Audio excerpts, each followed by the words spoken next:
Kevin Dix penuhi panggilan timnas Indonesia. Kabar bahagia menghampiri Sinteyong usai Kevin Dix mendapatkan dukungan dari sang keluarga untuk memperkuat timnas Indonesia. Sebagaimana diketahui, Kevin Dix dikait-kaitkan dengan timnas Indonesia dalam beberapa tahun terakhir. Bahkan pada awal 2022, Kevin Dix masuk rombongan pertama bersama Jordi Amat dan Sandy Walsh sebagai pemain keturunan yang bakal dinaturalisasi menjadi warga negara Indonesia. Namun beredar kabar Kevin Dix batal melanjutkan proses naturalisasi karena mendapatkan larangan dari keluarganya. Namun baru-baru ini, admin akun Instagram @garudadiaspora_id dihubungi salah satu keluarga dari Kevin Dix. Sang keluarga memastikan Kevin Dix tak pernah menolak untuk dinaturalisasi menjadi WNI. Bahkan pemain 27 tahun tersebut selalu memikirkan timnas Indonesia. Sayangnya PSSI kabarnya sampai saat ini belum lagi menghubungi Kevin Dix. Bukan tidak mungkin jika PSSI kembali melakukan pendekatan. Ex-pemain Feyenoord Rotterdam ini siap memperkuat timnas Indonesia. Jika Kevin Dix bersedia membela timnas Indonesia, tentu hal luar biasa. Tenaganya dapat diandalkan sebagai bek tengah atau di posisi wing back kanan. Tenaga pemain yang mengemas 4 gol dan 2 assist bersama FC Copenhagen musim ini dibutuhkan timnas Indonesia jika lolos babak ketiga kualifikasi Piala Dunia 2026 zona Asia.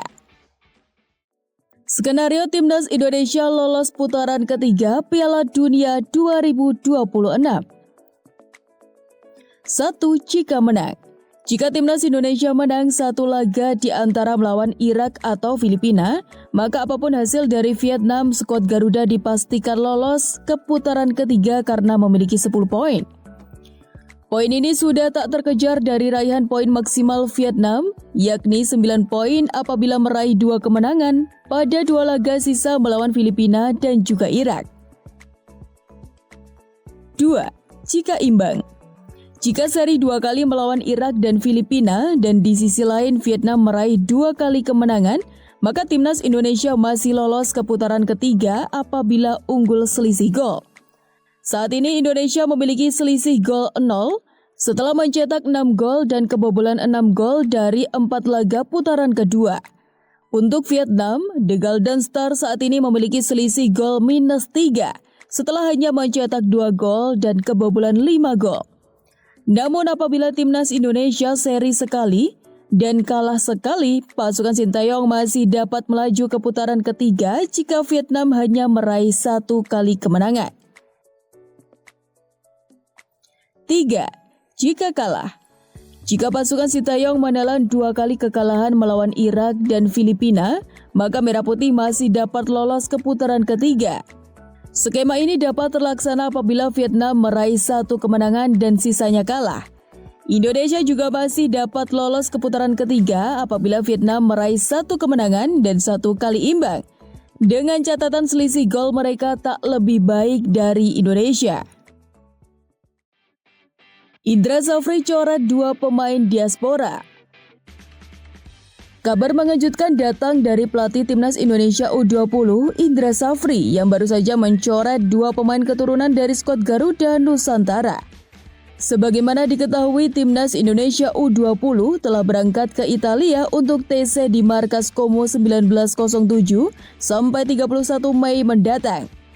Setelah itu Garuda Nusantara akan mengikuti Toulon Cup 2024 di Prancis mulai 4 Juni mendatang. Sang pelatih Indra Safri sudah menentukan pilihan pemain untuk mengikuti ajang tersebut. Nantinya juga akan bergabung 7 pemain keturunan untuk dites kemampuannya sebelum diputuskan akan dinaturalisasi atau tidak. Menariknya sang mantan pelatih Bali United tersebut tidak mengikut sertakan 2 pemain diaspora, Amar Berkik dan Chow Yun Damanik untuk mengikuti training camp. Indra Safri menilai Amar Berkik dan Chow Yun Damanik untuk sementara tak masuk kriteria usia yang dia tentukan. Indra ingin memanggil para pemain yang lahir maksimal pada 2005. Di sisi lain, Berkik dan Damanik diketahui lahir pada 2007. Keputusan itu dilakukan Indra karena ingin memprioritaskan para pemain yang secara usia mendekati 20 tahun. Diketahui Choyun Damanik sempat ikut dalam TC Timnas Indonesia U20 pada Februari lalu. Sedangkan Amar belum pernah merasakan latihan di bawah asuhan dari Indra Safri. Amar sempat bergabung dengan Timnas Indonesia U17 yang kala itu berlaga di Piala Dunia U17 2023. Hal ini berbeda dengan Welber Jardim yang menjadi salah satu andalan Indra Safri.